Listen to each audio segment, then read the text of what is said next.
SB 54 came into law on January 1st, 2017, making California the first sanctuary state for illegal immigrants. SB 54 prevents local law enforcement from protecting the public. It takes away local control. It exposes Huntington Beach to breach of contract with federal grants and on how local law enforcement dollars are spent. But most importantly, for the citizens that are concerned with the cost of fighting the state, SB 54 will cost more money not to fight than allowing the law to be fully implemented. On April 2, 2018, Councilman Erik Peterson and Mayor Mike Posey brought an item before the City Council to authorize City Attorney Michael Gates to sue the state of California over SB 54 on constitutional grounds. Item number 15, out of order, is submitted by Mayor Pro Tem Erik Peterson and myself. So I will ask Mayor Pro Tem Peterson to introduce the item. Okay. First of all, I'd like to thank everyone that came here and spoke to us tonight. It's an item that we've talked, the mayor and I have talked about for a little while and have consulted the city attorney on. And it's primarily because, like was brought up with one of the public speakers, we fight the state whenever we can when they overreach. We did it with the voters, anyone that comes and try to change our voting. We did it with our housing. Anytime the state overreaches or there's elements that try to claim state law that is going to affect us, we fight them. In this case, the state has basically taken tools away from our police department. Now, whether our police department uses all those tools all the time isn't the question. Because honestly, in our city, we interface with INS very little. But I'm not going to take away the tools from the city or from our police department. And beyond just that, and it's, people said, oh, it's just communications. Beyond just that, there are, say, training seminars put on by INS. And we're not allowed to participate in them, and that means it has to come out of our budget to do the same training. It might not have to do with immigration. It might just have to do with, working with the agency, working with the feds, tactics, anything like that. So there are things that we can get benefits from that we lose because of this law. It is unconstitutional. We all did swear an oath. I swore that oath when I was a Marine. That was the first time I did it. And I swore it up here.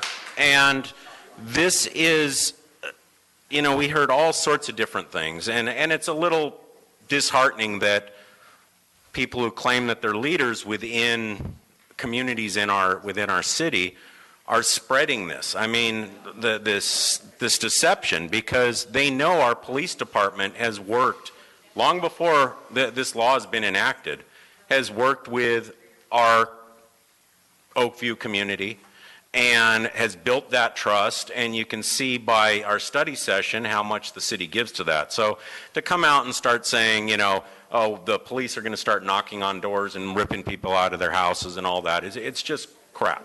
It's just not, it's not true. That's not how our police roll. That's not what we do. They're gonna be the same as they've always been. But if they need to call the feds, then they need to call them. And there's been 2 instances last year. One guy came into the department and said, I want a free ride home. I'm illegal.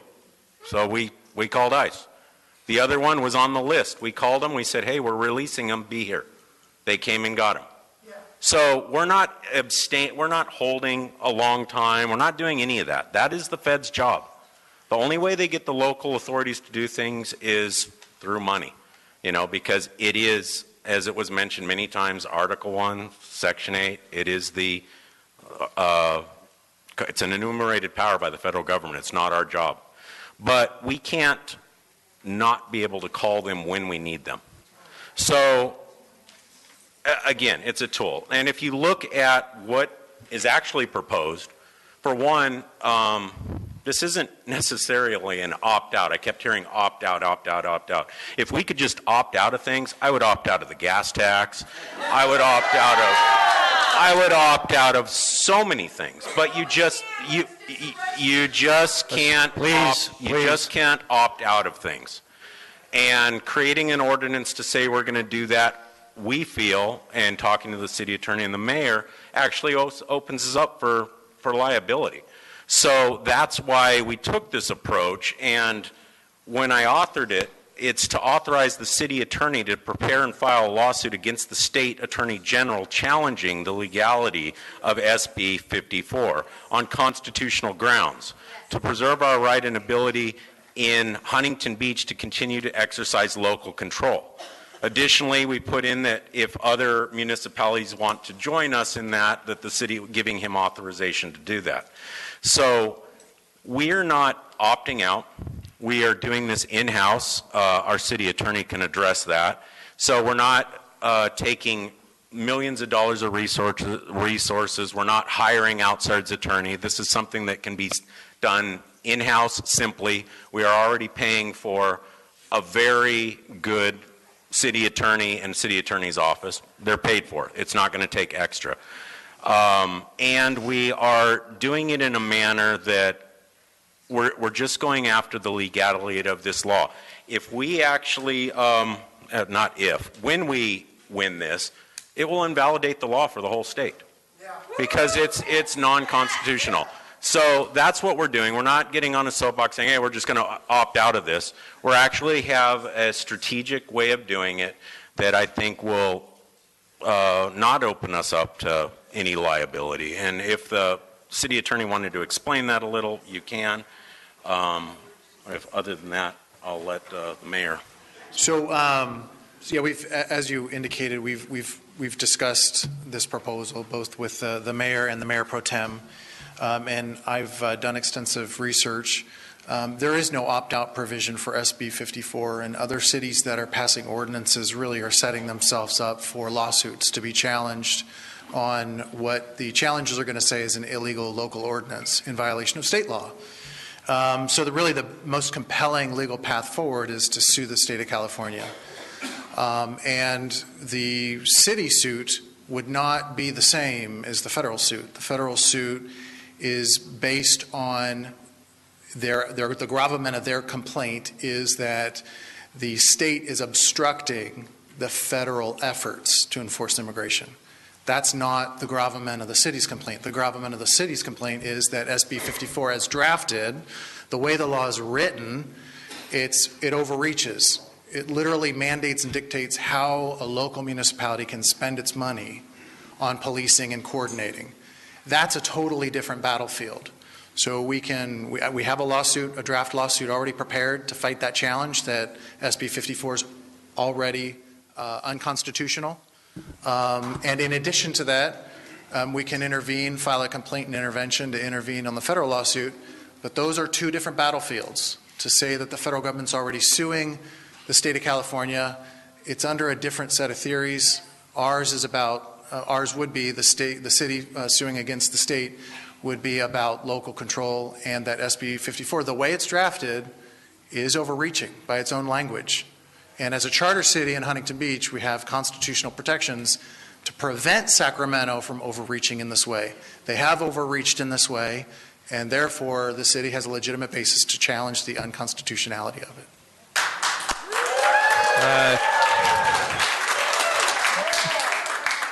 I don't see any questions from my colleagues. If I could add, No. if the council approves this, it will actually we'll be the first city to file such a lawsuit. Okay. Mr. Peterson. Yes. One thing that was brought up, when the chief said he's built these relationships, those were well before this SB 54, and they'll continue to do that. I mean, that's who we are here. And yeah, one of the reasons when we talked about this before was the perception from both sides. I mean, you get people that are very passionate about this. This is an issue that crosses all boundaries, you know, and you don't like seeing, you know, the fighting between people. I mean, no one does. But from the standpoint of this city and what we continue to do and what we have been for the last 3 years in a constant pursuit of saying we're a charter city, we're going to do what we need to do for our constituents, and part of that's public safety, and the fact that the state's trying to take some tools away from our police department, it validates this. Now, like I said, we battered this, the mayor and I, back and forth, you know, do we bring it up publicly? And then everyone started doing it around the county, and we really wanted to craft it right, that to show exactly what we were doing, and really the help of the city attorney, we were able to do that. And I think we have a good case, but again, this is it is a winning case, and this is what we're going to do, or hopefully we'll do, and we're going to continue to do this, because the next time the state oversteps, and it might be something you know, that you do like, and you know, not so divisive, but you never know. You know, who knows what they're going to do next, and we have to just stand fast, and that's why we eventually brought it up. And I agree with you. I don't like all the arguing. I like hearing all sides. I like hearing everyone. I like the passion. I think that's more American than anything. You know, being around the world in the Marine Corps, they don't get it. You know, they don't have this. They can't go into the public arena and yell at each other or be as passionate as we can here. So I'm glad that people showed up. But I think it's incumbent upon, you know, some of the leaders of these communities to go out there. I mean, we're not changing our policies. Sorry, Bobby, I can't read that. But it is on all sides to go, and you know, the police are going to do what the police do, and we're not telling them to do anything. That's their job. That's why we hired that man right there, and they're going to use whatever tools they need to do their job. So, Mayor, with that, I'd like to move the recommended action to authorize the city attorney to prepare and file a lawsuit against the state attorney general, challenging. Let's let the mayor pro tem finish. Challenging the legality of SB 54 on constitutional grounds to preserve our right and our ability in Huntington Beach to continue to exercise local control. In addition, allow the city attorney to work with the county or other municipalities that wish to join our efforts. And that would be amended to file an amicus brief, would be the amended motion. Yeah, all actions consistent with this vote. So okay. all legal actions consistent with this vote. I've got a motion. Do I have a second? I've got a motion from Mr. Peterson and a second from Mr. O'Connell. May we vote?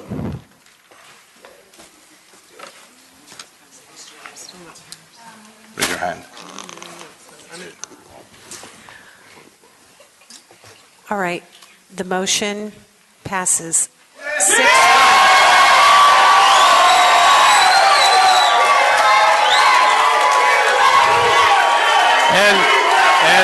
And with